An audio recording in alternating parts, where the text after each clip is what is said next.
17 सितंबर का दिन बुधवार है और इस दिन इंदिरा एकादशी है। आप सभी को इस एकादशी की, मेरे संसार को इस एकादशी की बहुत बहुत शुभकामनाएं। इंदिरा एकादशी के व्रत के बारे में आप सभी कुछ जानते हैं कि एकादशी की जो तिथि होती है, हिंदू धर्म में एकादशी की तिथि का विशेष महत्व बताया गया है। वहीं मैं आपको बता दूं कि वहीं आश्विन मास में आने वाली एकादशी को इंदिरा एकादशी के नाम से जाना जाता है। इस दिन संसार के कर्ता धर्ता श्री हरि विष्णु और धन की देवी माँ लक्ष्मी की पूजा की जाती है, जो कि दोनों ही योग निद्रा में गए हैं। ऐसे मान्यता है कि लक्ष्मी नारायण की पूजा करने से जीवन के सभी कष्ट दूर हो जाते हैं और सौभाग्य की प्राप्ति होती है। और अगर आपको सच में लक्ष्मी चाहिए तो आपको पहले विष्णु की ही पूजा करनी चाहिए। इंदिरा एकादशी का व्रत कब रखें, कैसे रखें, क्या रूल है? व्रत नहीं भी रखते तो कुछ चीजें कर लें।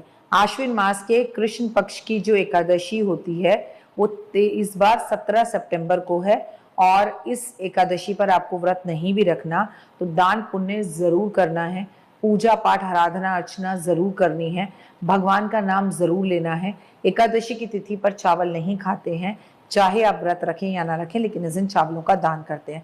अब लेकिन हमारा धर्म इतना बड़ा है, अब वहीं पर जगन्नाथपुरी के अंदर एकादशी वाले दिन चावल जरूर खाते हैं। तो अगर आप जगन्नाथपुरी में हैं और अगर ये वीडियो देख रहे हैं तो फिर ये बात आप पे एप्लीकेबल नहीं होती। आप जमकर चावल खाइए, कोई प्रॉब्लम नहीं है।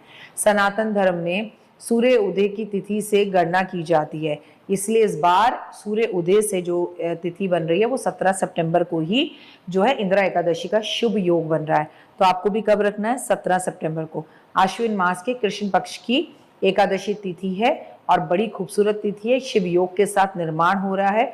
परिधि योग का जो है समापन रात 10:55 पर होगा, वहीं शिव योग रात भर मिलेगा। और एकादशी की तिथि पर रात्रि जागरण को बेहद खास कहा गया है। इस दौरान भगवान शिव सर्वप्रथम कैलाश पर विराजमान होंगे, इसके बाद नंदी की सवारी करेंगे। इस योग में भगवान विष्णु की पूजा और उनकी साधना करने से मनचाहा फल मिलता है। इस दिन आपको बहुत सुख की प्राप्ति हो सकती है। भाव विभोर होकर प्रभु की पूजा करें, चाहे महादेव की करें और चाहे भगवान विष्णु की करें। इंदिरा एकादशी पर जो है श्राद्ध का महत्व भी है। धार्मिक मान्यताओं के अनुसार आपके पूर्वज जाने अनजाने में अपने कर्मों की वजह से यमराज के पास कर्मों का दंड भोग रहे होते हैं। अगर इस दिन आप इंदिरा एकादशी वाले दिन उनके नाम से दान पुण्य करें तो इन कष्टों से वो बाहर आ सकते हैं। इंदिरा एकादशी वाले दिन भगवान विष्णु के शालिग्राम रूप की पूजा करने से, पितरों के विधिवत रूप से पूजा अर्चना करने से, पितरों के नाम से दान करने से, उनका उपवास करने से और आपके जीवन के कई कष्ट तकलीफें दूर होती हैं और पूर्वजों को गलत योनि से मुक्ति भी मिलती है। साथ में पितरों को यमलोक की यातनाओं का सामना भी नहीं करना पड़ता। आत्मा जन्म मरण के बंधनों से मोक्ष उनको प्राप्त होता है। और आप उनके बच्चे होने के नाते इतना फर्ज तो आपका है, इंदिरा एकादशी वाले दिन अपने पितरों के नाम का तर्पण छोड़ सके तो जरूर छोड़ें। एकादशी वाले दिन भगवान विष्णु और पितरों के साथ तुलसी की पूजा जरूर करें। साथ साथ इस दिन भगवान का भागवत गीता का पाठ करें और भागवत गीता का पाठ करने के बाद वो पावन पुस्तक किसी ब्राह्मण को भेंट स्वरूप दें। इस दिन संभव हो सके तो घर में तुलसी का पौधा लाकर लगाएं। किसी पीपल के पेड़ की पूजा इस दिन जरूर करें। इस दिन गरीब और जरूरतमंद लोगों को फलहार या फल का सामान जरूर दें। पितरों के नाम से तर्पण करें और ब्राह्मण को भोजन कराकर उसको वस्त्र दें तो भी बहुत अच्छा होगा। इंदिरा एकादशी पर अगर कर्जा बहुत हो रहा है और कर्जे से आपको मुक्ति चाहिए तो इस दिन आपको कनकधारा स्तोत्र का पाठ करना चाहिए। कर्जे के जंजाल में फंसे हुए हैं और ऐसी स्थितियों से बाहर निकलना चाहते हैं तो इस दिन आपको कम से कम 16 बार आपको जो लक्ष्मी चालीसा है वो पढ़नी चाहिए। पितरों का ध्यान करना चाहिए, उन्होंने सफेद पुष्प की माला अर्पण करनी चाहिए। आज के दिन जो पीपल के पेड़ पर मीठा मीठा ठंडा ठंडा दूध कच्चा अर्पण करता है उसके पितर बहुत खुश होते हैं।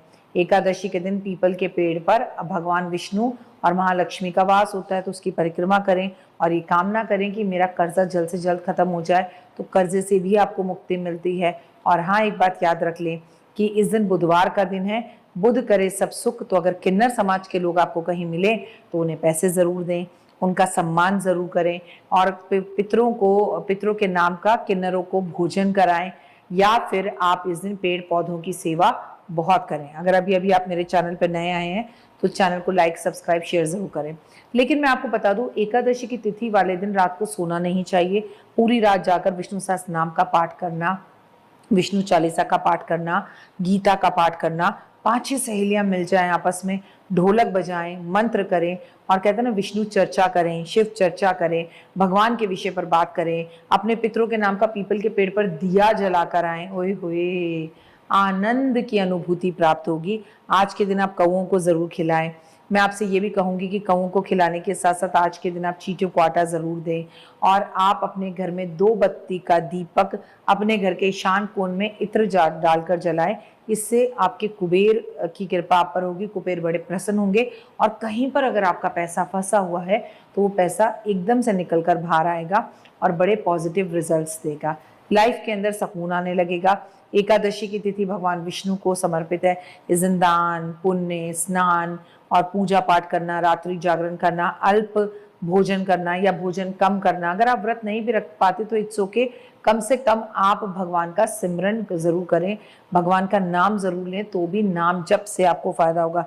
जय श्री राम, जय श्री राम, जय श्री राम, इतना ही बोल लीजिए और अपनी जेब खोलिए और दान पुण्य करिए। और हाँ, एकादशी की तिथि समर्पित होती है भगवान विष्णु और लक्ष्मी को, तो जितना ज़्यादा हो सके आप उतने ज़्यादा गुलाब के पुष्प माँ लक्ष्मी और विष्णु जी को समर्पित करें। फिलहाल आपको बुधवार वाले दिन 17 सितंबर को, एकादशी वाले दिन, हरी मूंग की दाल को पानी में भिगो के रखना है और इसे भी पक्षियों को जरूर खिलाना है। चैनल को लाइक सब्सक्राइब शेयर जरूर करना है। इस तरह की तमाम जानकारियां आपको यहाँ मिलेंगी।